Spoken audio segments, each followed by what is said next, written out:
Hello, good afternoon, everybody. My name is David Somerville, and I'm a strategy director here at Fresh Egg. I'd like to welcome you all today to our first ever Fresh Thinking Live.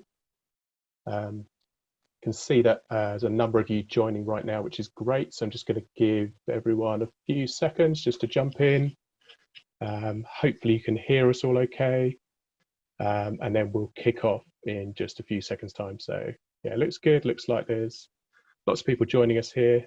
So a few familiar faces I can see, which is great. And I think it seems like we're getting lots more people in. So perfect. So I'm going to kick off because we've got half an hour. Got lots of stuff to get through today. So yeah, hello, welcome again. And as I said, this is our first ever Fresh Thinking Live.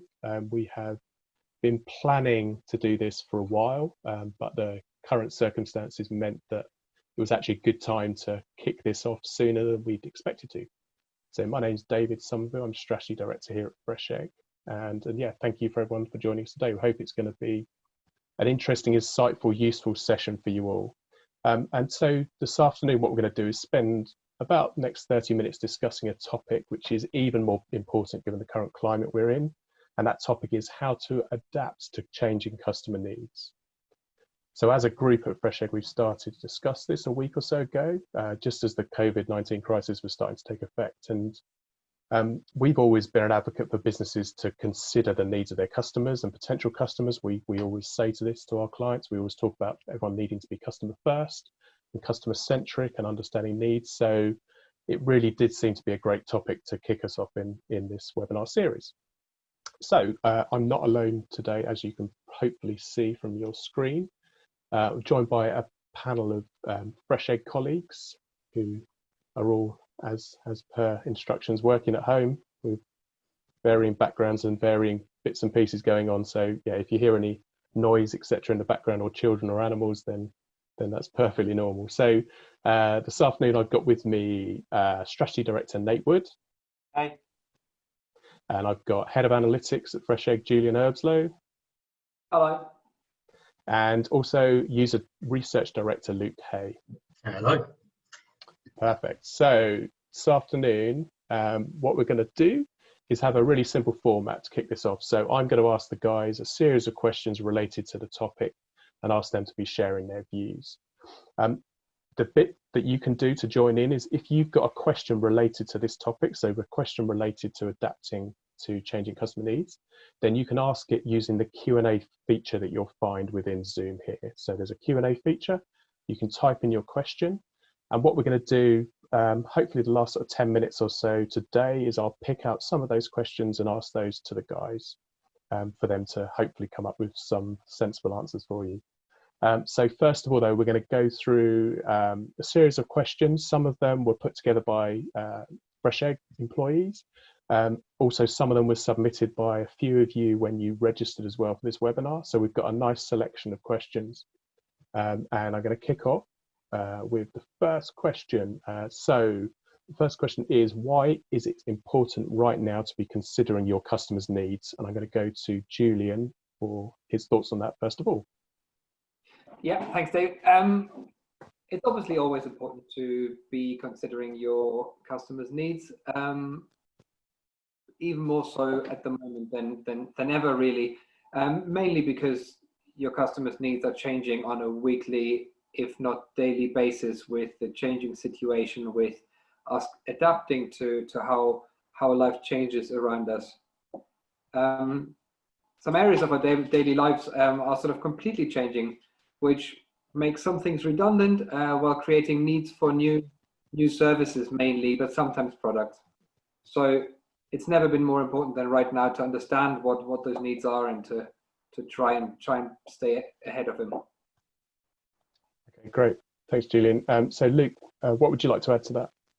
Yeah, I mean, just to echo what Jules said, really, we're seeing a lot of different needs changing in terms of the analytics of our websites of some of our clients.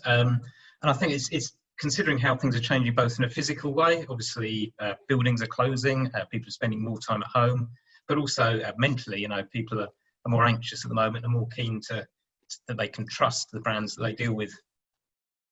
Okay, that's great. That makes sense. I think we'd probably all agree that we've seen that changing, especially that emotional side of things. I think certainly I've seen brands out there who are adapting to those needs quickly are the ones that seem to be resonating really well. We'll talk a little bit more later about some of those specific brands.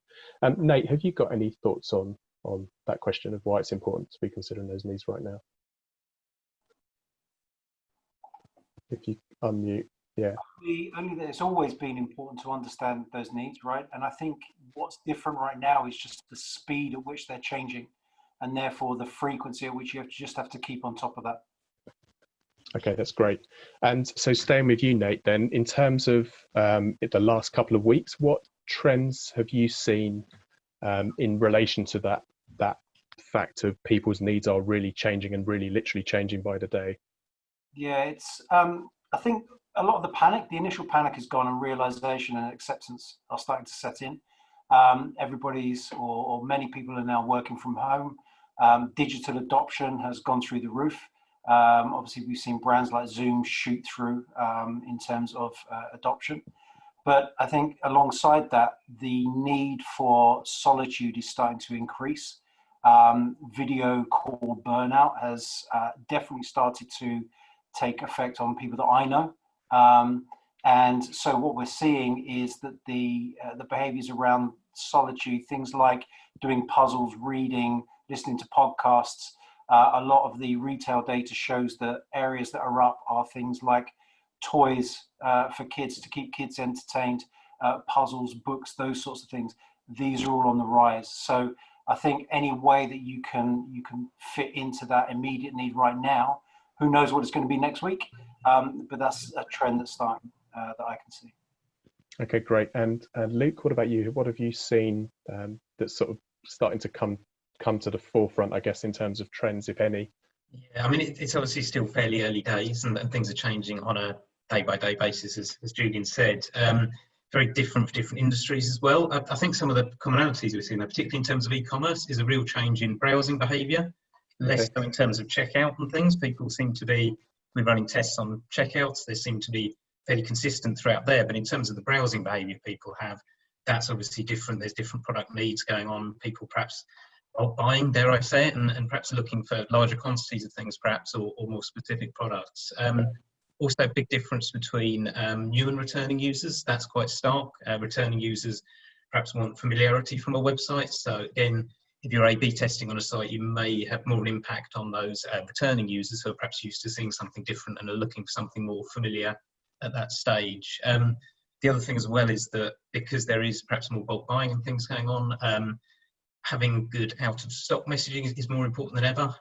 There's a lot of frustration around that at the moment. People coming to sites and not being able to purchase things, not knowing where to go next. Okay, that's great. And in terms of that browsing behavior, I think something that I've seen myself is I've been doing quite a bit of search research in the last week or so for some of our clients, very varying sectors, for some charity, for some e-commerce, for some property. And what's really stark is the fact that what people are typing into Google right now is changing radically, and people are looking and asking for questions and things that are very, very different and would not have even been a question probably 2 or 3 weeks ago, which is really interesting to see, definitely. Julian, have you got anything you've spotted, particularly from the clients you've been working with in the last week or so?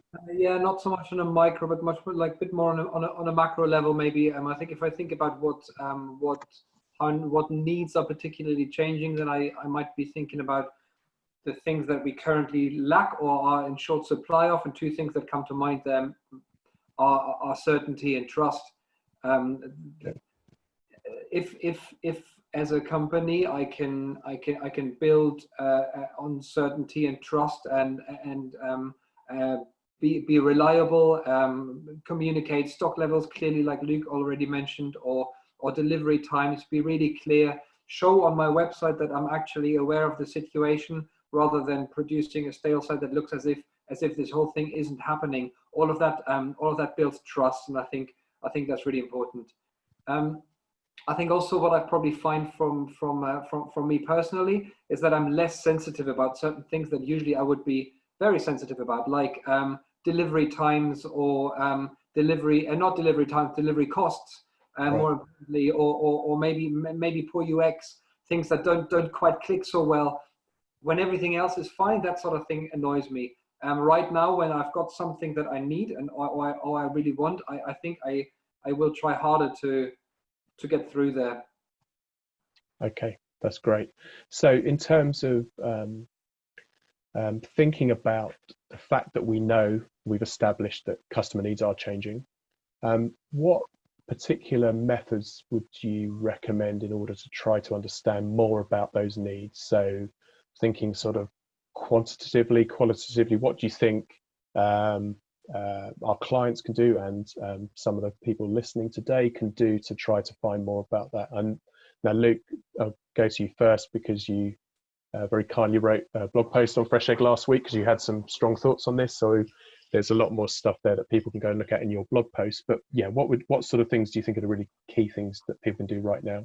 Yeah, absolutely. I mean, I think it's certainly worth the read of the blog post. But for me, it's about answering 3 questions right now. So the first thing you need to answer is, what are your users doing? Because their behaviour will almost certainly have changed in one way or another. So really dig into your data, and I'm sure Julian can expand on this if we've got time in terms of how best to do that. But look at how different segments are performing. Look at the time before and after things started changing here and see what the difference is there. Once you've got an idea of what's happening, then you need to really find out why that's happening. So this is various forms of user research. So perhaps run some user testing, polls or surveys on the site to really gauge the temperature of your users to find out what's changed for them. Heat maps as well, another good way to find out where those differences are occurring on the page. And then once you've got a better idea of that, finally you can then start to think, well, what are we actually going to do about it? What are we going to change? What's our strategic approach to meet those new and changing user needs? Okay, great, excellent, thank you. Jules, I'll come to you next. What sort of tools or techniques do you think people could be using to have a look in this area? I think obviously you want to use as much data as you can, qualitative and quantitative. It's quite important to remember that sort of there is a cutoff around March 17th, which is when the first round of social distancing were announced on the telly, and we can very clearly see that date in most of our websites, data sets that we look at. But I think first and foremost, think about what sort of data you use as a benchmark and where you're looking for that change. With regards to sort of more specific reports, we use Google Analytics all the time. I think a few reports that you should sort of really start with, and bearing in mind we could probably fill a whole webinar with how to look into this. Yeah. I would simply start looking at your channel performance. Look at what channels are still driving traffic and conversions, and how this has changed over the last month or so until now. I'll be looking at landing pages and understanding what type of content is bringing users to my website now, and from that start to hypothesize about what type of needs they have and how that might have changed. I'll be looking at search queries from Google Search Console, but I'll also be looking at search queries from the site search on my own website to see if this has changed before and after the 17th, and gives me any clues about what it is that users are looking for and what they're really trying to find.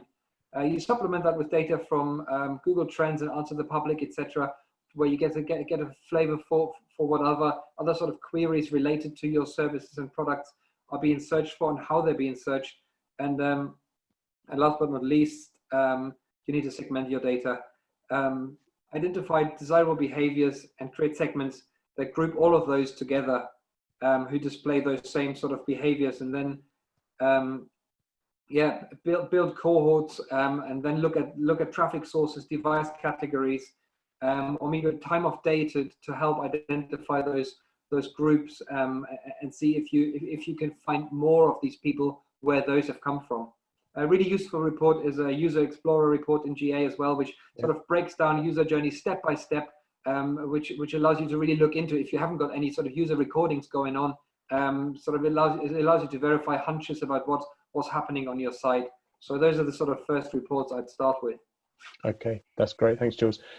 So I'm just actually going to flip now to a live question that's come in because it's related to something you just said. So thinking back to Google Analytics annotations, and there's a question here from Lee Renato who says that you mentioned that putting notices, so annotations on website regarding changes, his question is that mainly for e-com sites, or should businesses be putting these on their websites regardless of any operational changes? So what's your thoughts on that? Was yes. it me or Luke? Sorry. Sorry, Julian. Yeah. I think it's really important for everyone to show that they are aware, to show an awareness of what these changes mean to their industry and their business, and how they impact your users. I think if you haven't done it already, empathy mapping is a mega useful exercise. And if you've done it before, then you can probably rip those empathy maps up and start again, because right now a lot of it will have probably changed. So understanding what those needs and pain points are, and what people really need to know, and showing, you don't have to provide, I don't think you have to immediately provide all the answers or too much depth of information. Just don't show them a stale website that looks like your website looked before this all kicked off. Just to show that this is updated regularly, that you're aware of it, that you're working towards it, and that you're there trying to understand what it is that they need. Okay, so yeah, so definitely use annotations, note everything down, doesn't matter what your sector is. Yeah, makes sense. Okay, that's great. So let's move on to thinking about brands that we think and we've seen who have been responding well to those recent changes, and then potentially those that maybe have missed a trick. So Nate, just let's start with you. Are there any any examples of brands you've seen out there who you think of who have understood those needs of their users and responded to them well? Yeah, the guys that I see that are doing really well are some of the smaller local businesses who are able to innovate really quickly. So things like dance instructors, music instructors in my sort of like circle of contacts are now all doing stuff through Zoom. They're carrying on with classes, they're carrying on to get paid. So for them, it's almost like business as usual, but what they're doing is they're adding now future developments to how they do their sort of like business as usual type services. We've got local pubs are offering takeaway services by appointment, or they're doing food packages for people. So I think there's a lot of opportunity within the local space if you're able to do that, because people obviously can't travel very far, but they can still engage on a relatively close local level to a degree. And I think the key here is to deliver relevant services that are still adding value to those shifting needs within the customer base. That's great, excellent. Julian, how about yourself? Anyone you've seen who are really doing well at the moment? Yeah, I agree. I think what Nate said, that there is some really valuable relationships being formed at the moment on the local level between brands and people. On the sort of more national level, I think stuff like Domino's creating a functionality that allows employers to send pizza to all of their employees, which are now working from home. I'm still pushing hard to test drive that from Fresh Egg, but we haven't got very far with that yet. I think some of the banks that offered mortgage holidays very early on did well, and building trust and relationship with their consumers. Aldi, I only realized last night, so Aldi is open 24/7 for NHS staff and sort of related care stuff. Aldi never used to open 24/7. So all of the other big supermarkets who have stopped being open 24/7 and reducing their opening times, Aldi going the opposite way. I think it really means they're going out of their way and to actually see the need and genuinely try to help. Streaming services, etc. Then we've got Michelin star restaurants that are sort of batch cooking right now to help support and bring food to people that can't go out to find it. I think all of those are great examples of people jumping up for to feed some sort of need, but are also, I think, doing well in terms of brand recognition as a result of it. Okay, great, excellent. And Luke, coming to you on brands who you might be think are maybe missing a trick or haven't quite kind of sort of understood really what their customers need and want at the moment. Yeah, I mean, I don't particularly want to single anyone out, but I think there's a lack of empathy is something that people need to be careful of, because it might not actually be impacting their business too much, but it's almost certainly impacting their customers. So empathizing with that, being aware of the situation.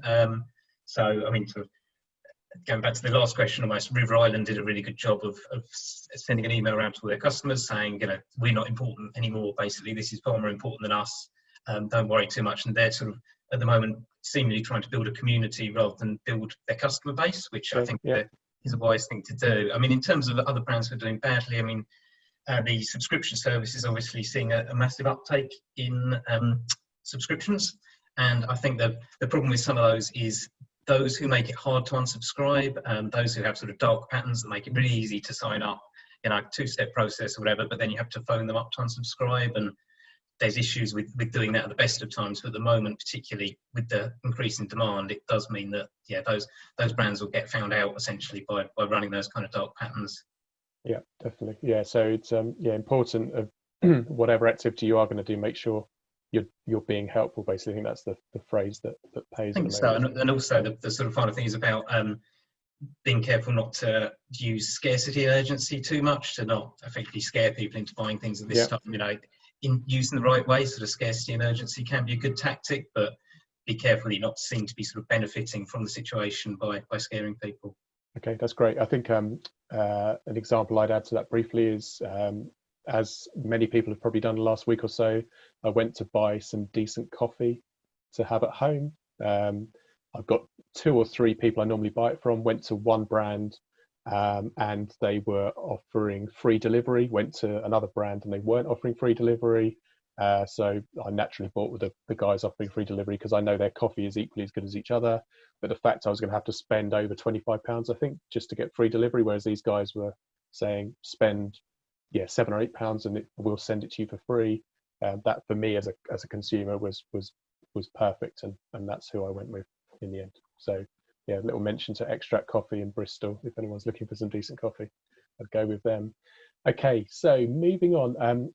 Going to try and get to a couple of questions that we had in advance of today, and then I know there's 2 or 3 that people have been asking live as they've listened to us, so we'll go to those in a short while. So first up, and Nate, I'll come to you on this. So this was a question someone asked us in advance, which was, you will get asked this a lot, but what do you expect the post-coronavirus brand or business world to look like?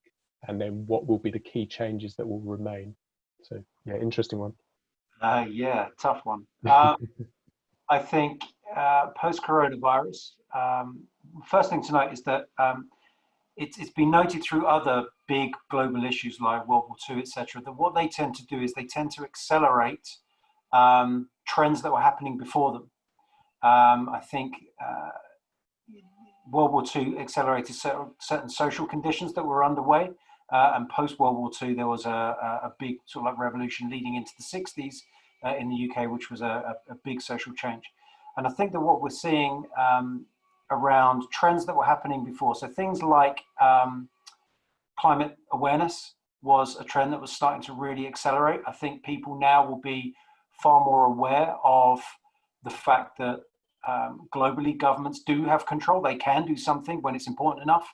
And so I think what you'll start to see is that brands with a legitimate and authentic angle or opinion on climate change will start to gain in public consideration. Okay. Already you've got things like the largest investment portfolio. BlackRock has now put just before COVID-19, put climate change at the heart of it in its investment strategy. So it's the change was underway.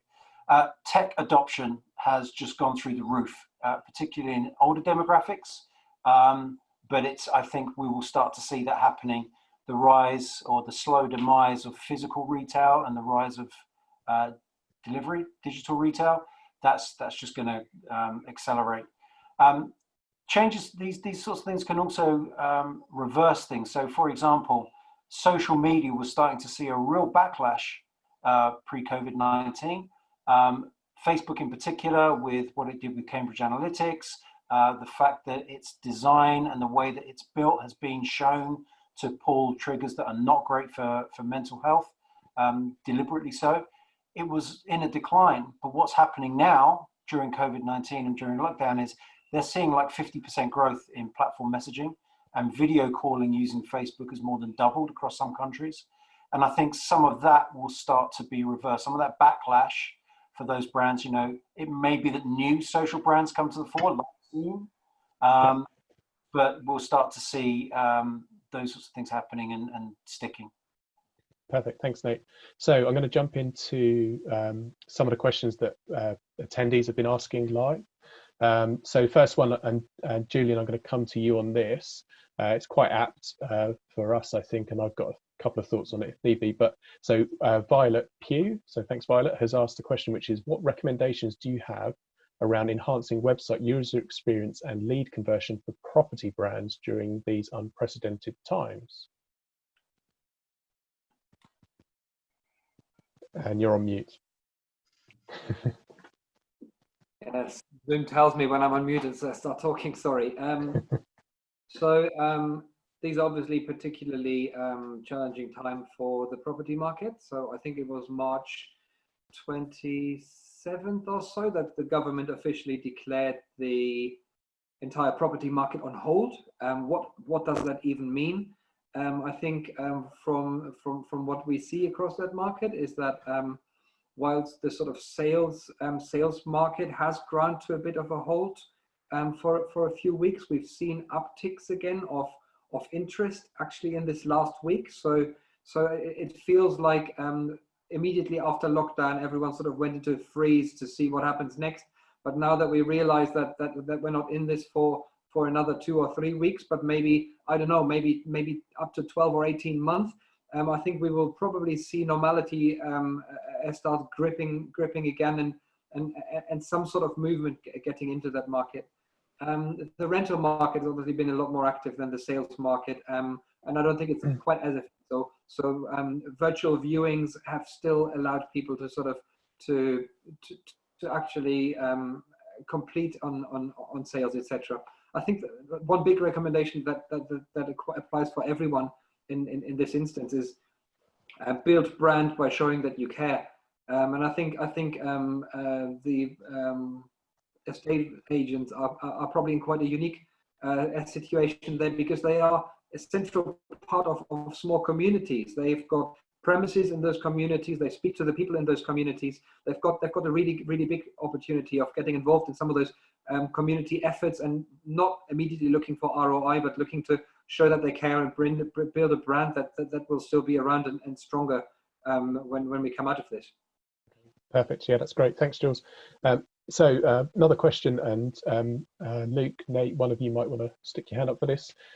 So this is from Alice Banfield. So thank you, Alice. How do we know which needs are temporary and which ones will stick? Big question. Yeah, I think again, it's talking to users, it's finding out what's behind those needs. It's actually, you know, looking beyond the data and finding out why people are behaving the way they're behaving. Thinking ahead strategically as well about, you know, are things likely to change as the situation develops? What's causing that change in behaviour, and what do you need to do to fulfil that? And then, yeah, to be aware of what's going to change as and when, you know, lockdown finishes and people are let out again. Okay, great. Thanks, Nate. Anything to add to that? Yeah, I'd probably add that there's two layers here, right? There's needs and there's circumstances, and circumstances are dictating those, in quotes, needs. But the underlying needs are probably the same, right? People need to eat, people need to buy certain things, people need to do certain things, etc. It's just that their ability to do those, or their access to those things, is going to change, or has changed.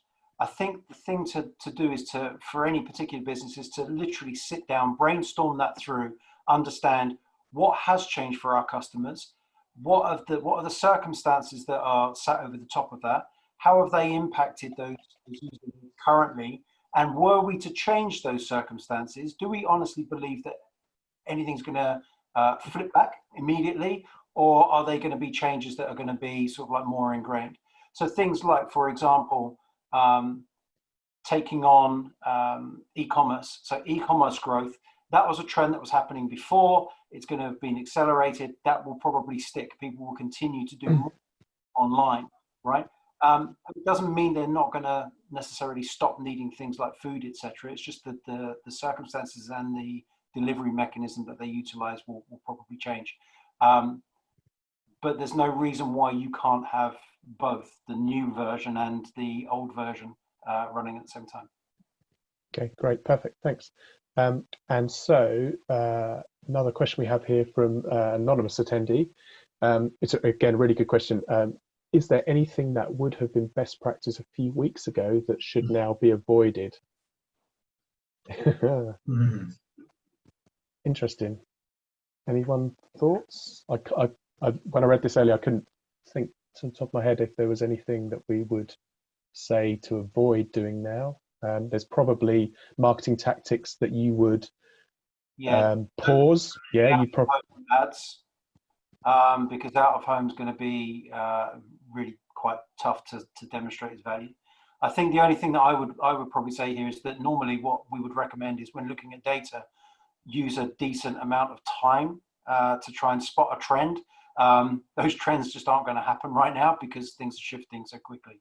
So don't worry about using short scale data to at least give yourself an idea of what's happening, rather than necessarily having like a month's worth of data or several weeks worth of data and trying to spot a trend through that, because it's likely you won't. I think tone of voice is really key as well, more so than ever. You may still be able to do sort of light-hearted marketing, but you need to be more cautious with that than perhaps you would have been before. Yeah, in response to that, Kantar released an interesting study for advertising through the COVID-19 lockdown. And they showed that while most people are still open to the idea of being advertised to, they see it as a piece of normality that happens. A whopping 40% of them said that any kind of humor during this period of time would be unacceptable. So yeah, light-hearted, light messaging is fine, but don't try and be funny. Yeah, makes sense. Great, perfect. So I'm going to wrap up because we're done on the half hour. So before I do, a final question to you guys is, what's your final piece of advice or tip for brands related to this area? In other words, related to understanding customer needs. What's the key thing you think they need to do? Who wants to go first? Jules? I'll jump in. Okay. Oh yeah, I was looking for the mute button. You go. Just keep close to everything, measure everything. Measure not only the positives, like the number of sales you're having, or the number of website visits, but also measure some of the negatives, like customer abandonment rates, traffic drop-offs. Just measure as much as you can, because there's an adage that's, if you're not measuring something, you're not managing it. So just keep close to the data, keep a good eye on it. The rate of change in customer needs and the uncertainty just requires that you sample that data more frequently and you keep an eye on it. Great. And I think my advice in direct relation to that would be to remember that data shows you what happened yesterday, and that might not always be the best indicator for what's right to do tomorrow. Use it within the context of your business, of what's happening in the market, of what you might be anticipating happening in the market, and more than anything, use common sense and show that you care. And I think that's the stuff that really matters at the moment. Perfect. Luke, finally. So yeah, just to really repeat some of those really along similar lines anyway. It's about making sure you understand your customer needs more than ever, making sure that you're able to be flexible as best you can and change direction quickly as a business, and also to be human, to talk to people rather than as the voice of a brand. Excellent, great. So thank you very much. So yeah, first of all, thank you to the panel. So thank you, Jules and Nate and Luke, for your time this afternoon. Really appreciate it. And if you guys listening out there want to learn more about today's topic of adapting to changing customer needs, then I definitely recommend you check out Luke's blog post, which is on the Fresh Egg website. Yeah, I'd like to thank all of you for joining us today. We hope you found it useful. We hope to see you again at a future Fresh Thinking Live session. What we're going to do is send a summary of today's session to everyone who registered, so you'll be able to watch us talk again, plus get the answers to the questions that we answered. So we'll send that out to you. Please let us know if you've got any topics you'd like us to cover off in the future. You can tweet us at Fresh Egg or drop us an email, etc. And yep, thank you very much, and goodbye from everyone at Fresh Egg. Thank you. Bye.